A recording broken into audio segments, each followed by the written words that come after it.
ካብቲ ዝቕመጠሉ ከተማ ናይ ኮሌጅ ትምህርቲ ምስ ወድእ ከም መምህር ኮይኑ ኣብ ካልእ ቦታ ዝተመደበ ከምቲ ንዝኾነ ሰብ ካብቲ ዝፈልጥዎ ናብ ሓድሽ ቦታ ምስ ዝኸይድ ክብድብድ ዝብሎ ንኡ ነቲ መጀመርታስ እንታይ ክገብር ናብዚ ቦታ መጻኹ ከም ዝብል ኮይኑ ቀስ እንዳበለ ግን ኣቃላ ናይቲ ሕዝቢ ኣብ ልዕሊ መምህር ዘሎ ኣክብሮት ምስ ተዓዘበ እንኳ ኣባ መጻኹ ክሳብ ዝብል ኮነ። እቶም ኣቐዲሞም ኣብኡ ዝጸንሕዎ መማሕራን ስለዘይጋይሾ ብጽምኦን ካብ ምብላዕ ድሕን እዩ። ኣብ ሓደ ቦታ ጥራይ ኮፍ ካብ ትብል ዘወርወር እንዳበልካ ናይ ካልእ ሕብረተሰብ ባህሊ ልምዲ ኣናብራ ምፍላጥ ጽቡቕ ዝብል ዝነበረ ናይ ኮሌጅ መምህር ዘኪሩ ሓቂ ይበለም። ከም ናይ እንግሊሽ መምህር ኣብ 8ይ ክፍሊ ተመዲቡ ስርሑ ምስ ጀመረ እቲ ፈለማ ከም ሓድሽ መጠን ምእንታን ከይጋይሽ ክሳብ ጽቡቕ ገይሩ ዝለመድ ቀርሚ ቀትሪ ሓንቲ ድሕሪ ቀትሪ 2 ክፍልታት ሓብዎም ዕድላይ ገበረን ግን እቶም ዝበጽሕዎ ክፍልታት ኣዝዮም ረበሽቲ ስቕበሉ ኢልካዮም ዘይሰምዑ ተምሃሮ ሒዘን ነበረም። ኣብ ኩሉ 8 ክፍልታት ፋሕ ክብሉ ዝግብኦምን ከም ዝኣከቦም ኣብ 3 ክፍልታት ተጠሪፎም ዝነበሩ ብፍላይ መምህር ኣብ ዘይብሎም እቲ ክፍሊ ልክዕ እንዳስወይ ዝመስል ጽቡቕ ነገሩ ክርብሹ ከሎ መምህር መሪጾም ኣይኮኑን ዝርብሹ።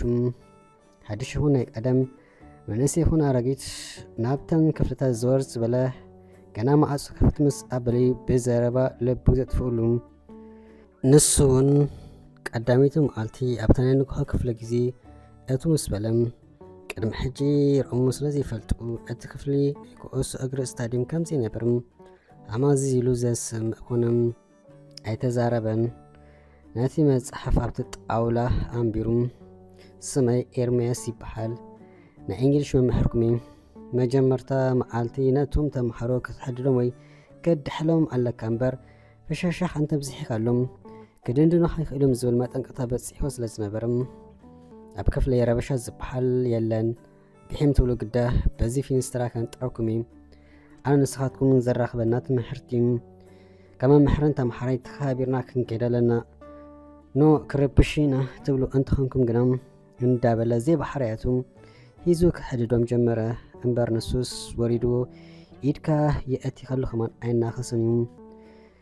ተምሃሮ እዚ ስርጉም ዝመስል እንዳበሉ ንክልተ ሰሙን ምስ ተጸመሙ የግዳስ መምህር ኤርምያስ መሬት ሰላም ኣሎ ኢሉ ጊጽ ክብል ምስ ጀመረ ቀስ እንዳበሉ ክደፍሩ ጀመሩ። ሸውዓ ኸለስ በሉ ኢልካይ ምሽ ክብሉ መሊሶም ይላገጹ ዋላ እዘኖም ኣትሒዙ ኣንበርኪኾም ከሎም ዝዕልሉ ናይ ብርባሽ ግርም ተመክሮ ዘለዎም ዝመስሉ ምዃን ሓቂም ገሊኦም ኣብ 8ይ ክፍሊ ጥራይ 3 ጊዜ ዝተረፉሎም እቶም መምህራን ክላገጹሎም እንተደልዮም ሎሚ ዓመት እንተተሪፍኩም ኣብዚ ቤት ትምህርቲ ጤሳ ክንሕበኩም ኢና ወይ ከዓ ዳይሬክተር ክንገብረኩም ኢና ዝብልዎም ክትቋጽሮም ኢልካ ብፍጹም ዘይሕሰብ እዩ። ብየማናይ ጸግኢ ዘለዎ ምስ ተብሎም ብጸጋም ዘለዉ ይጅምሩ ሽዑ ማእኸሎት ነቲ ረበሻ መደብ ሓንፂፆም ዝተዋፈሩሎም ዝመስሉ ስቕበል ባይሉ ምስማዕ ምስ ኣበይዎ ብበትሪ ክስሓሎም ጀመረም። የግዳስ ነቲ በትሩን ዝለመዶም ዝመስሉ እጅብ ኣይብሉምን እዩ። ካብ ዝምህሮ ስቕበሉ ዝብሎ እዩ ዝበዝሕ ቀየሩንካ እንተበለ ክሳብ ፍርቂ ሴሜስተር ተጸመም ሽዑ ጉዳይካ ክርአይ ምስ በልዎ ከይፈተወ ክጽምም ዝወሰነም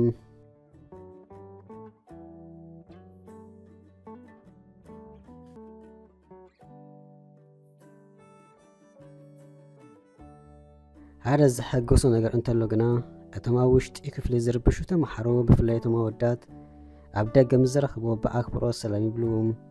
ዝኾነ ንብረት ተሰኪሙ ምስ ዝርእይዎ ዝገደፉ ገዲፎም ናብታ ዝተኻረያ ገዛ የብፅሕሉ።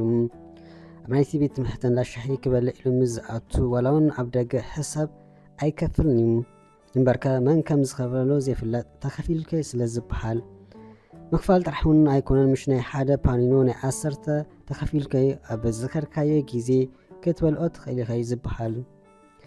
እተን ኣዋልድ እንተኾና ካብ ምልኻፍ ኣይረፋን ኣብ መንገዲ ገልዒን እተን 11 ክፍሊ ክሕልዋ ዝግብአን ብሰንኪ ምትራፈን 8ይ ክፍሊ ዝምሓራ ኣብ እበይ ዝበላ ሓንሳብ ዓይነን ይጸቕጣሉ። ሰላም ክብልኦ ይደልያ ረጊጾን ዝሓልፍ ንሕና ከማን ሰላም ኢልናዮ ኣበይ ዘሎ ዳዕሉ እንዳበላ ይሰሓልዎም የግዳስ እቲ መጀመርታ አንታ እንታይ ዝገበርኩ ሰበይ ዘይምሕራን ይብል እንተነበረ ስለ ዝለመዶ ጻም እዝኒ ክሕበን ዝወሰነም ምዃን ብቁርቤን ዝዓብዮ እምበር ዘይመሰጥኒ ህይወት ብከምዚ እንዳቀጸለ ግና ሓንቲ ካብተን ተመሓሮ ሓልፊ ሰባ ክትግደሰሉ ጀመረት። ዋላ እኳ ኣብ ትምህርታ ኣይንፍዕቲ ኣይሕማቕ እንተነበረት ናቱ ግዜ ንክትኣክል ብሓንቆታ ክጽበ ጀመረት። ኣብ ማእኸል ኮፍ ምባል ገዲፎም ቦታ ቀይሩን ኢላ ኣብ ቅድሚት ኮፍ በለት። እቶም ካልኦት ክርብሹ ከሎ ንሳ ግና ኣብቲ ናቱ ክፍለ ግዜ ስቕ በሓሊት ኮነት። ወራ ሕሉፍ ሓሊፍዋስ ሓንሳብ ክርብሹ ምስ ትሰምዖም ኣታ ዘይትገድፍና ንኣኹም ዲና ክንሰምዕ መፂና ዋላስ ክንምሓር ብዘይ ልባ ክትብል ጀመረት። ኣረዲእዎም ገለ ዝስራሕ ኮፍ ምዝብል ኣብቲ ናቱ ቦታ ጥራዝ ሒዛ ከይዳም ኣይተረድዕን ኣረድዕን ክትብሉን ጀመረት።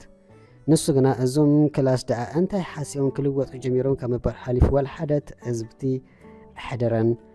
ሕራኢሉ ከረድኣ ይጸንሕ። ድሕሪ 5 ደቂቃ ትምለሱ።